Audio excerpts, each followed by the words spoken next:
information communications technology, and the blue economy. This includes support to operationalize some systems of the CARICOM Secretariat itself, including the provision of information technology, for which I express our sincere appreciation. As our countries continue to navigate the complexities of sustainable development, South-South partnerships such as ours are imperative to foster innovative solutions. The community therefore commends and thanks India for its strong advocacy on issues that are important to our region. And India's presidency of the G20 in 2023 was testament to this commitment, with reform of the global financial architecture as a priority. Such advocacy in the international arena is critical, particularly where we, as small states, do not have a loud enough voice. Excellencies, as CARICOM and India reaffirm steadfast commitment to a vibrant and active relationship through the outcomes from this second summit, the Secretariat stands ready to ensure that the collaboration continues to flourish in the years to come. I thank you and hand over to the Chair. Thank you, Secretary General. Good afternoon. Permit me to welcome the Honorable Shri Narendra Modi, Prime Minister of India, to Guyana and to the CARICOM India Summit. I now invite our host and my dear brother and friend, His Excellency Dr. Irfaan Ali, President of the Cooperative Republic of Guyana, to make his opening remarks. Thank you. Thank you very much, Chair. My respected colleagues,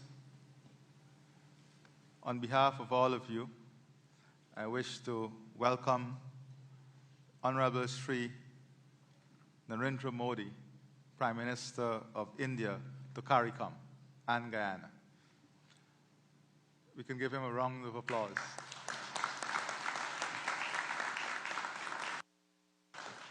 Before I move any forward, I want to say, Prime Minister, on behalf of our community and the people of our region, having collectively this occasion to meet you face to face for the first time since COVID, to thank you and the people of India for your selfless attributes when you delivered to this region our first set of vaccines during the COVID pandemic. So on behalf of the Cooperative Republic of Guyana, I extend a heartfelt welcome to you, Shri Narendra Modi, Prime Minister of India, and my own colleagues of the region, for your collective visit to our beautiful country and to the second CARICOM India Summit. This occasion epitomizes the deep historical, cultural, and diplomatic bonds that unite India and the wider Caribbean. The ties between India and the Caribbean are deeply rooted in shared history and enduring cultural connections. Guyana, like some other Caribbean nations, owes much of its rich cultural tapestry to the arrival of indentured immigrants from India, who over a century ago crossed vast oceans to work on sugar plantations under colonial rule. Their journey marked by hardship and resilience transformed into a story of perseverance and legacy. These immigrants brought with them their customs, languages, religious beliefs, and traditions, which have since become a part of our regional identity. Mr. Prime Minister, the historical ties between our nations are complemented by a shared history of colonization, which left indelible marks on both India and the Caribbean. Despite these challenges, our peoples emerged with a spirit of resilience and a determination to forge new paths towards independence, development, and prosperity. Under your visionary leadership, India has an influential voice in the international community.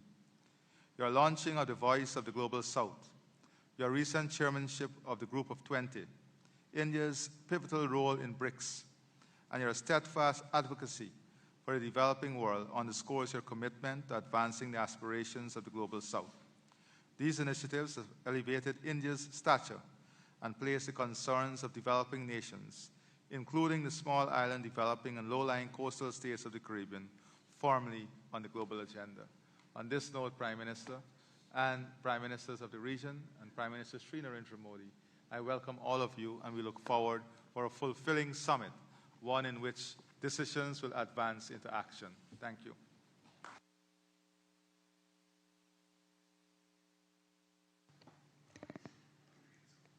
Honorable Sri Narendra Modi, Prime Minister of India, His Excellency Dr. Mohammed Irfan Ali, President of the Cooperative Republic of Guyana, the esteemed heads of government of CARICOM, Dr. Carla Barnett, Secretary General of the Caribbean Community, distinguished honorable ministers, excellencies, and esteemed delegates, and in particular those accompanying Honorable Sri Narendra Modi, good afternoon. First, permit me, excellencies, to express my deep appreciation to my brother, President Ali, and to the government and people of the Cooperative Republic of Guyana for their warm hospitality in hosting all of us, and for the excellent arrangements that have been put in place for this summit. Thank you, my brother.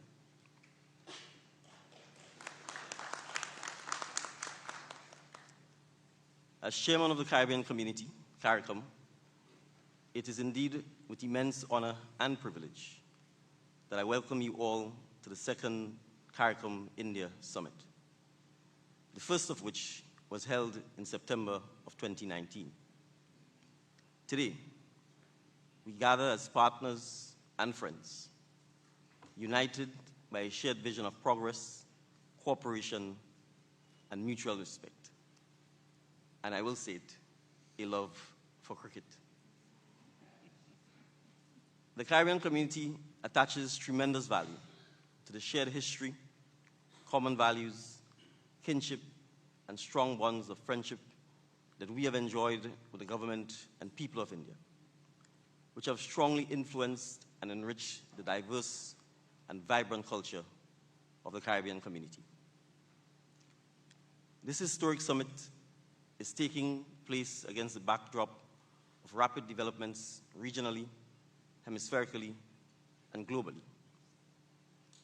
The multifaceted and protracted crisis in Haiti, the existential threat we face from climate change, the post-COVID-19 economic recovery challenges, the conflicts in the Middle East, and the ongoing Russia-Ukraine war have all contributed to high inflation, global unemployment, and have contributed to some measure of despair and uncertainty and anxiety amongst our peoples.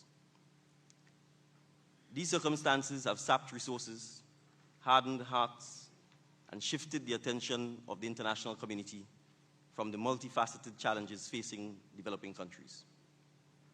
This somewhat gloomy international landscape has further exacerbated the already uncertain outlook for small and extremely vulnerable island and low-lying states within the Caribbean community.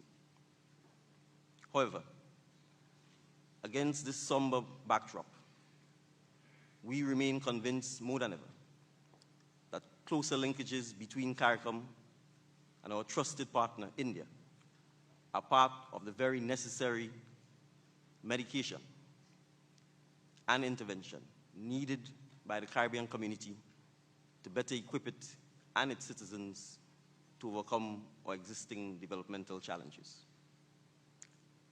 I therefore extend a special acknowledgement to Prime Minister Modi, whose visionary leadership has been instrumental in strengthening the ties between India and CARICOM. Prime Minister Modi's commitment to fostering international partnerships and his dedication to sustainable development have set a remarkable example for us all. His leadership has not only propelled India to new heights, but it has also opened new avenues for collaboration with our region. As both the current chair of CARICOM and as Prime Minister of Grenada, I express on behalf of all of CARICOM's citizens our deep gratitude to Prime Minister Modi and the government and great people of India for India's proactive and influential role in championing the ideals and aspirations of the Global South. We commend India's unwavering commitment to the sustainable development of our region, especially in this intricate and interconnected era of globalization. It is evident to us that the challenges we face can only be effectively addressed through a spirit of deeper integration and cooperation and cooperative action amongst nations. We are particularly appreciative of India's enhanced engagement in recent years, as it demonstrates a genuine eagerness to fortify our bilateral ties and collaboratively confront pressing issues such as the pervasive digital divide. As Prime Minister Modi once said, and I quote, "Good governance with good intentions is the hallmark of our government. Implementation with integrity is our core passion," unquote. These words resonate deeply with our shared commitment to building a future grounded in trust, transparency, and mutual benefit. Since our inaugural summit, the bonds between CARICOM and India have grown stronger, reflecting our mutual commitment to a partnership built on trust, shared values, and common goals. Our collaboration spans various sectors, including trade, technology, healthcare, education, and climate resilience, each contributing to the sustainable development and prosperity of our regions. This summit presents an important and timely opportunity for us as leaders to engage in frank and meaningful discussions that will redound to our mutual benefit. So as we do so, we are pleased to note that India continues to maintain its position as the fastest growing major economy among emerging markets and developing countries. Furthermore, India's expertise in such key areas as agriculture, energy, health, human resource development, and information and communications technology is well known. CARICOM also remains highly grateful to India for the vaccines donated to CARICOM member states at the height of the COVID-19 pandemic. It demonstrated that at a time of its own great need, it cared enough about its brothers and sisters within CARICOM.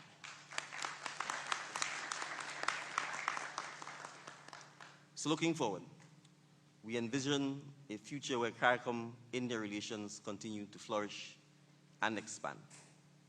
Closer cooperation and collaboration amongst the leaders of CARICOM member states and India would serve to further enhance the partnerships and contribute to successfully strengthening our existing economic, commercial, and people-to-people relations.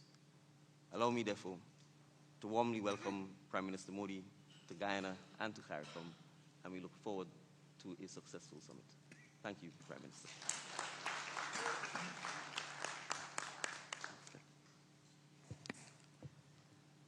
Prime Minister, I now invite you to make your remarks. Thank you.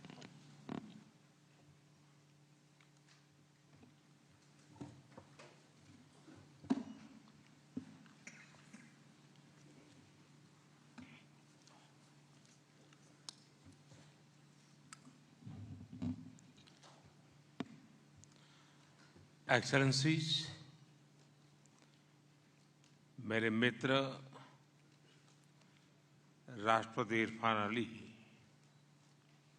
और प्रधानमंत्री Dickon Mitchell के साथ दूसरी Bharat CARICOM summit की मेजबानी करते हुए मुझे हार्दिक खुशी हो रही है। मैं कैरिकॉम परिवार के सभी सदस्यों का हार्दिक स्वागत करता हूं और राष्ट्रपति इरफान अली को इस समिट के शानदार आयोजन के लिए विशेष रूप से धन्यवाद देता हूं। कुछ महीनों पहले हरिकेन बेरिल से प्रभावित देशों में हुई जानमाल की हानि के लिए मैं सभी भारतवासियों की ओर से गहरी संवेदना प्रकट करता हूं।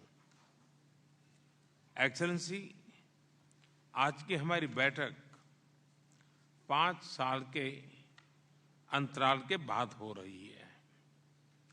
इन 5 वर्षों में विश्व में अनेक बदलाव आए हैं। मानवता को अनेक तनावों और संकटों का सामना करना पड़ा है। इनका सबसे बड़ा और नकारात्मक प्रभाव हम जैसे ग्लोबल साउथ के देशों पर पड़ा है। इसलिए भारत ने सदैव कैरिकॉम के साथ मिलकर साझा चुनौतियों से निपटने का प्रयास किया है। कोविड हो या नेचुरल डिजास्टर्स, कैपेसिटी बिल्डिंग हो या विकास के कार्य, भारत एक विश्वसनीय पार्टनर के रूप में आप सभी के साथ कंधे से कंधा मिलाकर आगे बढ़ा है। एक्सेलेंसीज, पिछली बैठक में हमने कई नए और सकारात्मक इनिशिएटिव्स की पहचान की थी। मुझे खुशी है कि उन सभी पर प्रगति हो रही है। भविष्य में हमारे सहयोग को मजबूत करने के लिए मैं कुछ प्रस्ताव रखना चाहूंगा। यह प्रस्ताव 7 मुख्य स्तंभों पर आधारित है और ये 7 स्तंभ है CARICOM,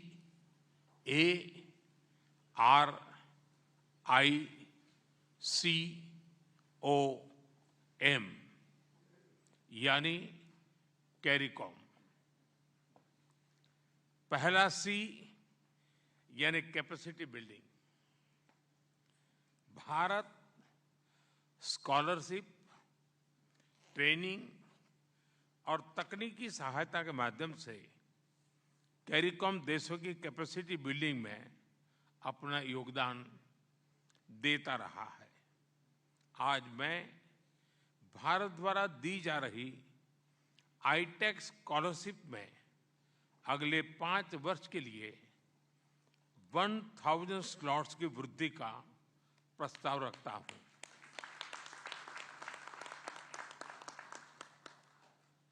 युवाओं की टेक्निकल ट्रेनिंग और स्किल डेवलपमेंट को बढ़ावा देने के लिए हमने बेलीज में टेक्निकल डेवलपमेंट सेंटर बनाया है। सभी कैरिकॉम देशों द्वारा इसके इस्तेमाल के लिए हम इसके स्केल और साइज का विस्तार करेंगे। हम कैरिकॉम क्षेत्र के लिए फॉरेंसिक सेंटर बनाने पर भी काम करेंगे। भारत में सिविल सर्वेंट्स की निरंतर कैपेसिटी बिल्डिंग के लिए हमने आईगॉट कर्मयोगी पोर्टल बनाया है। इस पोर्टल पर टेक्नोलॉजी, एडमिनिस्ट्रेशन, कानून, शिक्षा जैसे क्षेत्रों में ऑनलाइन कोर्सेज उपलब्ध है। कैरिकॉम देशों के लिए एक ऐसा ही पोर्टल तैयार किया जा सकता है। लोकतंत्र की जननी के रूप में भारत अपने कैरिकॉम साथियों के साथ पार्लियामेंट्री ट्रेनिंग पर भी काम करने के लिए तैयार है। दूसरा ए यानी एग्रीकल्चर एंड फूड सिक्योरिटी। कृषि क्षेत्र में drones, digital farming, farm mechanisation, soil testing जैसी तकनीकों से भारत में कृषि का स्वरूप बदला है। नैनो फर्टिलाइजर्स के साथ साथ हम नेचुरल फार्मिंग पर भी बल दे रहे हैं। फूड सिक्योरिटी को बढ़ावा देने के लिए हम मिलेट्स को प्रमोट कर रहे हैं। भारत की पहल पर यूएन ने वर्ष 2023 को अंतर्राष्ट्रीय मिलेट वर्ष घोषित किया था। मिलेट्स एक ऐसा सुपर फूड है जो किसी भी क्लाइमेट में ग्रो कर सकता है। कैरिकॉम देशों के लिए भी यह क्लाइमेट चेंज का सामना करने के साथ साथ फूड सिक्योरिटी बढ़ाने का प्रभावी माध्यम बन सकता है। आपके यहाँ सरगासम सीवीड एक बड़ी समस्या है। इसका प्रभाव होटल और टूरिज्म इंडस्ट्री पर भी पड़ रहा है। भारत में हमने इस सीवीड से फर्टिलाइजर बनाने की टेक्नोलॉजी विकसित की है। इस टेक्नोलॉजी से इस समस्या का हल भी हो सकता है, साथ ही क्रॉप यील्ड भी बढ़ सकती है। इन सभी अनुभवों को भारत कैरिकॉम देशों के साथ साझा करने के लिए तैयार है। तीसरा आर यानी renewable energy and climate change. पर्यावरण से जुड़ी चुनौतियां हम सभी के लिए प्राथमिकता का विषय है। इस विषय में वैश्विक समन्वय बढ़ाने के लिए हमने international solar alliance, coalition for disaster resilient infrastructure, mission life यानी lifestyle for environment, global biofuel alliance जैसी पहलों की शुरुआत की है। मुझे खुशी है कि आप इंटरनेशनल सोलर अलायंस से जुड़े हैं। मैं बाकी इनिशिएटिव से जुड़ने का आग्रह करना चाहूंगा। रिन्यूएबल एनर्जी के क्षेत्र में हम बड़े पैमाने पर निवेश कर रहे हैं। हमारा प्रस्ताव है कि हम कैरिकॉम के सभी देशों में कम से कम एक गवर्नमेंट बिल्डिंग को सोलर पावर बनाने में मदद करेंगे। चौथा आई यानी इनोवेशन, टेक्नोलॉजी एंड ट्रेड।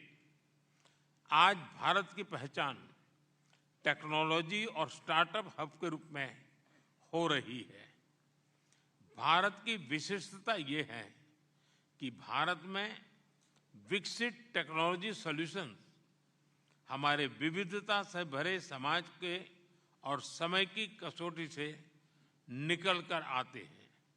इसलिए इनकी सफलता विश्व के किसी भी देश में गारंटेड है। भारत के डिजिटल पब्लिक इंफ्रास्ट्रक्चर यानी इंडिया स्टैक से हम अर्थव्यवस्था के हर क्षेत्र को रिवॉल्यूशनलाइज कर रहे हैं। आज भारत में एक क्लिक से करोड़ों लोगों को डायरेक्ट बेनिफिट ट्रांसफर किए जाते हैं। भारत द्वारा बनाए गए यूपीआई यानी यूनिफाइड पेमेंट्स इंटरफेस से UAE, Singapore, France, Sri Lanka, Nepal, Mauritius जैसे देश जुड़ चुके हैं। मेरा प्रस्ताव है कि कैरिकॉम देशों में भी इसकी एडॉप्शन के लिए हम मिलकर काम कर सकते हैं। सामान्य जन द्वारा अपने सभी दस्तावेजों को सुरक्षित तरीके से स्टोर करने के लिए हमने cloud based digital locker platform बनाया है। हम कैरिकॉम देशों में इसे पायलट प्रोजेक्ट के रूप में लॉन्च कर सकते हैं। भारत में पब्लिक प्रोक्योरमेंट और सुगम और ट्रांसपेरेंट बनाने के लिए हमने गवर्नमेंट ई मार्केट प्लेस यानी जेम पोर्टल बनाया है। इस पोर्टल पर मेडिकल इक्विपमेंट और कंप्यूटर से लेकर फर्नीचर और किड्स टॉय तक हर चीज उपलब्ध है। हमें यह पोर्टल कैरिकॉम देशों के साथ साझा करने में खुशी होगी। 5 T's यानी ट्रेड, टेक्नोलॉजी, टूरिज्म, टैलेंट और ट्रेडिशन को बढ़ावा देने के लिए हम सभी देशों के प्राइवेट सेक्टर तथा स्टेक होल्डर्स को आपस में जोड़ने के लिए एक ऑनलाइन पोर्टल बना सकते हैं। एसएमई सेक्टर में भारत तेजी गति से आगे बढ़ रहा है। पिछले वर्ष इंडिया कैरिकॉम बैठक के दौरान हमने एसएमई प्रोजेक्ट्स के लिए $1 मिलियन की ग्रांट की घोषणा की थी। हमें इसके इम्प्लीमेंटेशन को गति देनी चाहिए। स्पेस टेक्नोलॉजी में भारत विश्व के अग्रणी देशों में से है। स्पेस टेक्नोलॉजी का इस्तेमाल करते हुए हम कैरिकॉम देशों के resource mapping, climate studies, agriculture जैसे क्षेत्रों के लिए मिलकर काम कर सकते हैं। पिछले वर्ष सितंबर में G20 समिट के दौरान हमने G20 satellite for environment and climate observation की घोषणा की थी। 2027 तक इसे लॉन्च किया जाएगा। हम इस मिशन से आने वाले डाटा को विश्व के सभी देशों, खासतौर पर ग्लोबल साउथ के देशों के साथ साझा करेंगे। 5वां C यानी क्रिकेट एंड कल्चर। क्रिकेट हमारे देशों के बीच एक बहुत बड़ा और महत्वपूर्ण कनेक्टिंग लिंक है। बात 1983 के क्रिकेट विश्व कप फाइनल की हो या आईपीएल की, भारत के लोगों में वेस्ट इंडीज के क्रिकेटर्स के लिए विशेष लगाव रहा है। इस वर्ष आपके यहाँ हुए T20 वर्ल्ड कप से भारतीय क्रिकेट फैंस का कैरेबियन की ओर आकर्षण और भी बढ़ा है। और यह मैं सिर्फ इसलिए नहीं कह रहा हूं क्योंकि भारत ने यह विश्व कप जीता था। मेरा प्रस्ताव है कि क्रिकेट संबंधों के साथ साथ महिला सशक्तिकरण को बढ़ावा देने के लिए हम कैरिकॉम के हर देश से 11 युवा महिला क्रिकेटर्स की भारत में ट्रेनिंग कर सकते हैं।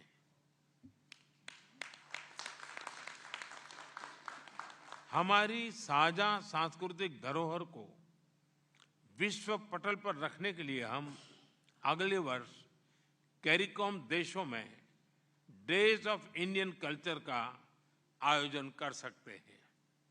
बॉलीवुड की लोकप्रियता को देखते हुए कैरिकॉम देशों के साथ मिलकर फिल्म फेस्टिवल ऑर्गेनाइज किए जा सकते हैं। 6ठा O यानी ocean economy and maritime security. Bharat के लिए आप स्मॉल आइलैंड स्टेट्स नहीं, लेकिन लार्ज ओशन कंट्रीज है। मेरा प्रस्ताव है कि इस क्षेत्र में कनेक्टिविटी बढ़ाने के लिए हम पैसेंजर और कार्गो फेरीज की आपूर्ति करेंगे। हम मिलकर मैरीटाइम डोमेन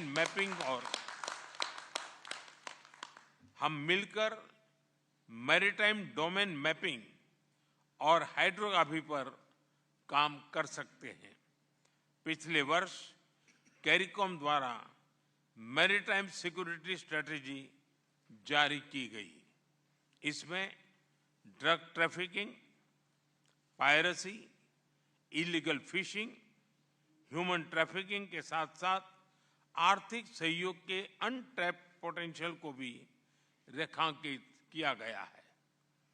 भारत को इन सभी विषयों पर आपके साथ सहयोग बढ़ाने में खुशी होगी। 7वां एम यानी medicine and health care. CARICOM देशों की स्वास्थ्य सुरक्षा भारत के लिए उच्च प्राथमिकता का विषय रहा है। भारत में सामान्य मानवी को quality and affordable health care प्रदान करने के लिए जन औषधि केंद्र खोले हैं। मेरा प्रस्ताव है कि हम इस मॉडल पर कैरिकॉम के सभी देशों में जन औषधि केंद्र खोल सकते हैं। भारत और सभी देशों के बीच फार्माकोपिया को मान्यता देने के लिए समझौता संपन्न किया जाए तो इस प्रयास को गति ला सकते हैं। हम कैरिकॉम देशों में ड्रग टेस्टिंग लैब बनाने पर भी विचार कर सकते हैं।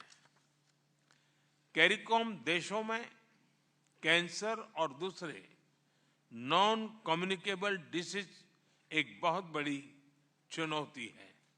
इसे लड़ने के लिए हम भारत में बनी कैंसर थेरेपी मशीन सिद्धार्थ 2 उपलब्ध कराएंगे। रिमोट लोकेशंस पर लोगों के सुगम और ऑन द स्पॉट इलाज के लिए हमने भारत में भीष्म मोबाइल हॉस्पिटल बनाए हैं। इन्हें कुछ मिनटों में ही सेटअप किया जा सकता है और बिना समय गंवाए सभी प्रकार के ट्रॉमा का इलाज किया जा सकता है। हमें यह मोबाइल हॉस्पिटल्स कैरिकॉम के मित्रों को उपलब्ध कराने में खुशी होगी।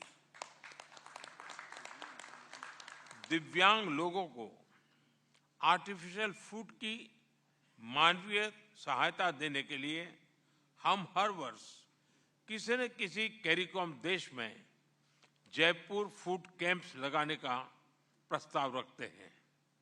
हम डायलिसिस यूनिट्स तथा सी एम्बुलेंस की भी प्रदान करने का प्रस्ताव रखते हैं। डायबिटीज, हाइपरटेंशन जैसी लाइफस्टाइल डिजीज से बचने के लिए योगा बहुत ही असरदार है। मन और शरीर के बीच सामंजस्य लाने पर केंद्रित यह साधना पूरी मानवता के लिए भारतीय सभ्यता का उपहार है।